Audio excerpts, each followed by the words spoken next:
My question about my inner being would be, and I desperately hope that you can perceive my question without me having to describe it too much, which I'm sure you can. That desperation will be hard for us to make our way through. Can you lighten up a little bit?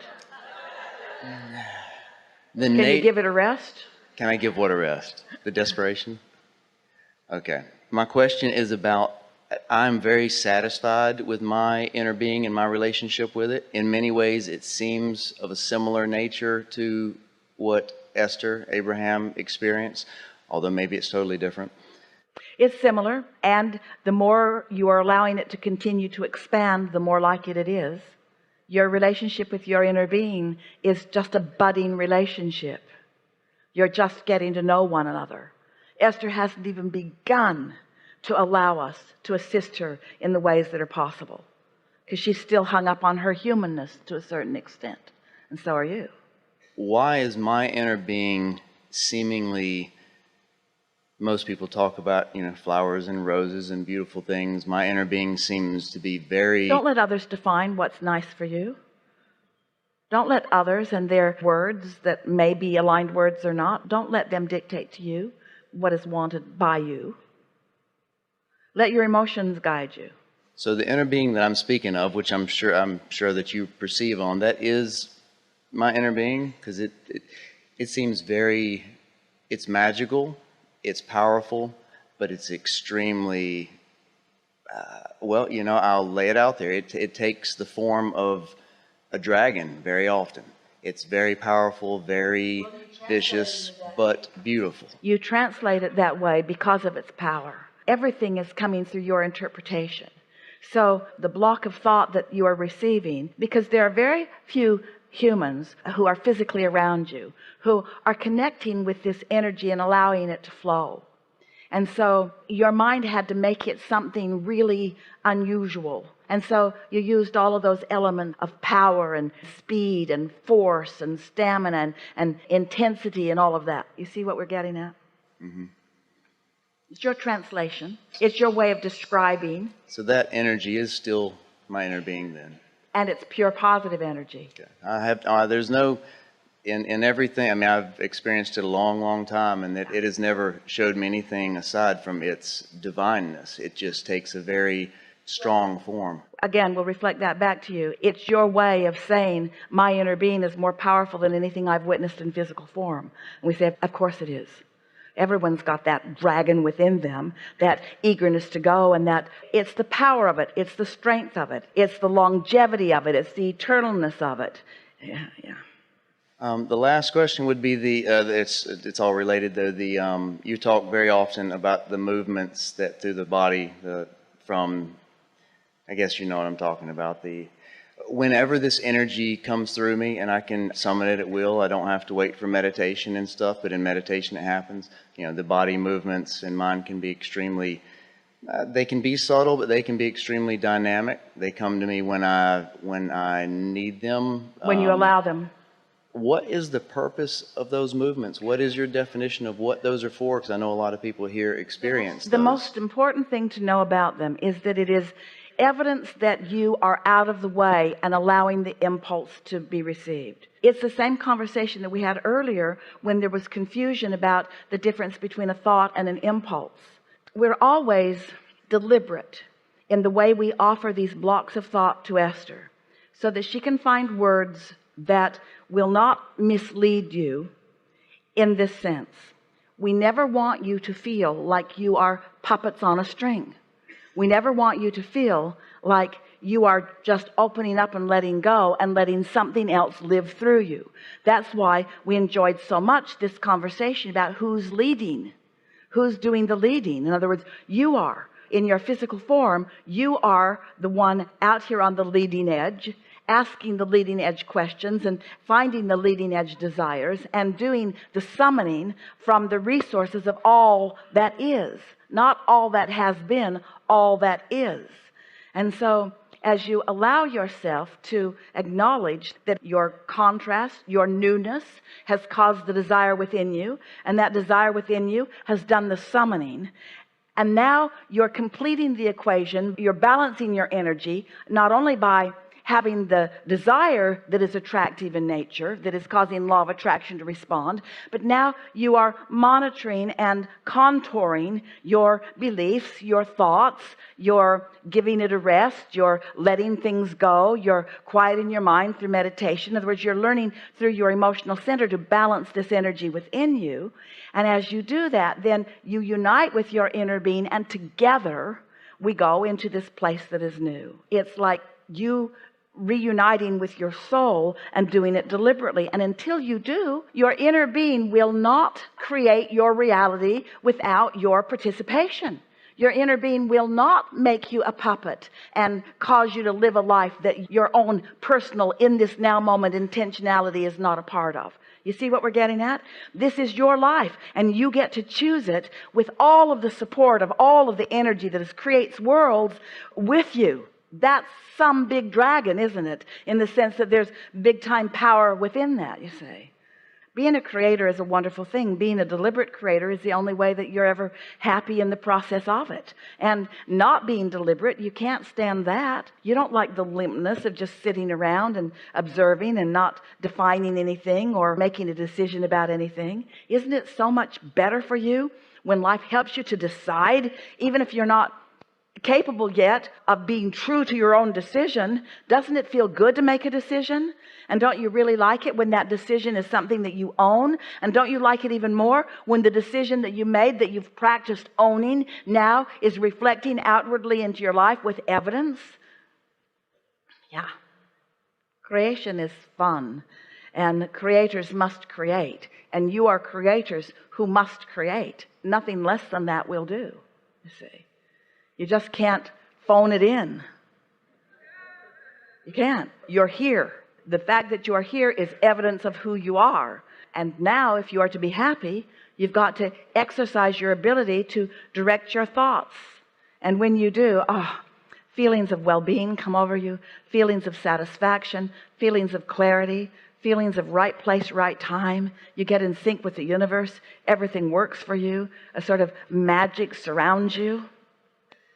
Is it possible for me to achieve a verbal connection with my inner being? Because of course. Up to this point, that has not been my type of. Of course. Just ask for it and expect it. That's the answer to everything, isn't it? Have you got any advice for me personally about how to expedite my process here? Well, we're not going to say to you to give it a rest, because you're enough in balance. In other words, everything that we said to you, you received it as we said it, and that's really a nice thing. That's one of the most satisfying conversations, is when you identify something that you're not quite in alignment with, and then we chew together and the alignment sort of happens as we're having the conversation. And so we're just encourage you to just continue on as you are.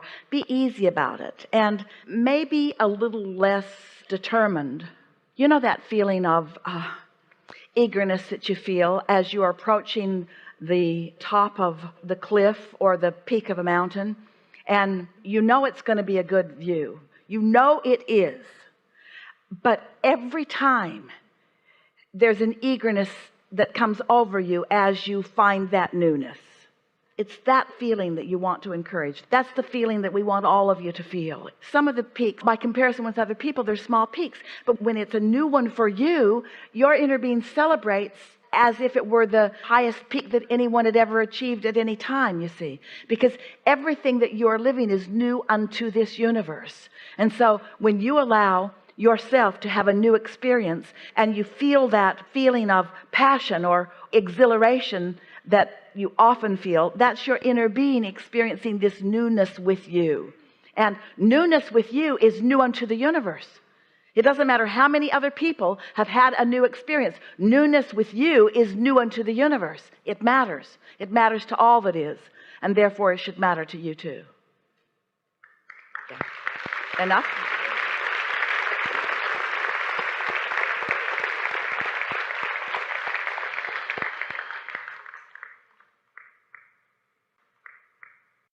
Hi.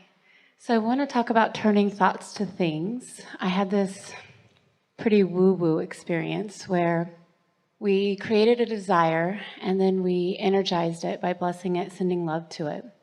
And then we sent it off. And then our teacher told us to put out our left hand and think of that desire. And I felt like a bowling ball hit my hand. And it kind of freaked me out just a little. So start at the beginning of this. Okay. At this efforting. So, yeah, that's actually what I wanted to ask. I felt like, so we were thinking of a desire. So I've decided that I'm going to be a deliberate creator. And I am going to define a desire, a really good one. It'll take me a minute, and then I'm going to flow energy toward it. It actually was kind of fun. I felt like a wizard in a way. We are being playful about it, but there is a little too much work involved here. Yeah. Because remember, and we will let you talk, but remember, the way it all works is step one is born effortlessly out of contrast. You know what you don't want, you know what you do want. And once you launch that rocket, your inner being tends it, law of attraction grows it, momentum gathers it, the cooperative components are gathered, and so there's not a lot of effort in that. So what you might have meant to say is, I've decided to select from among what I know is in my vortex, what's already gathered. I'm going to identify some desire that I hold for the purpose of making sure that I'm tuned to it, because I want to witness what the deliberate tuning of something that's already been done in step one. I'm going to do the receiving mode thing about something that I already know is in the vortex, and I'm going to witness its evolution. Those are the words we would use. I like those words. Yes. Those feel real good. And so turning thoughts to things as you described it sounds... Or let's say it better. Witnessing thoughts turning to things. There you go. Because turning thoughts to things sounds like I'm the motor in the car. I'm going to witness thoughts turning to things. Thoughts turn to things. And if I'm focused upon the thoughts as they turn to things, then I get to enjoy the turning process. Feeling the difference in these? Yeah, that's the satisfaction of getting ready to be ready. The bowling ball is getting lighter. Yeah. And so, well, what was interesting is that the bowling ball, it felt like it took on, I guess it's just so I think about vibration, I think about fast moving energy. And so when you think about what? When I think of vibration, I think about energy moving at different frequencies. And so when I'm thinking of a desire and it feels good, there's this feeling that it's fast moving energy. And so when I felt the bowling ball, that kind of surprised me, the weight of it. Was it just my imagination, or that's what I want to know, because there was this explanation that when we're turning thoughts to thought forms, is actually what he described it as, is that where it's like taking steam and turning it into ice. So I was very curious about that. What this sounds like to us is human beings who've decided to take on the role of non-physical and then complain about their inability to do something that they're not supposed to be doing. That's perfect. Yeah, I got you. That helped clear that up. Thank you so much. Now, that doesn't mean it's not a good idea to focus. Of course, you want to focus and you want to find the lightness and the good feeling in the thoughts that you're thinking. Of course, you are the catalyst that is allowing yourself to be receiving. But it's time to really emphasize that thoughts are going to turn to things with or without you, because it's the way life works. And that what this work is about accomplishing a vibrational frequency that, since law of attraction is the order of the day, that as I accomplish a frequency, I allow the kinds of things to be witnessed and experienced by me that I prefer. Because you get what you think about, whether you want it or not. Thoughts are turning to things all around you all the time. But this exercise sort of implies that if you're not really focused, then you're not turning thoughts to things. And that isn't true at all. Thoughts are turning to things and you're witnessing them. The question is, what are you witnessing? And the answer is, depends on how you feel while you got your focus on it. Yeah. Helpful? That's so helpful. Thank you.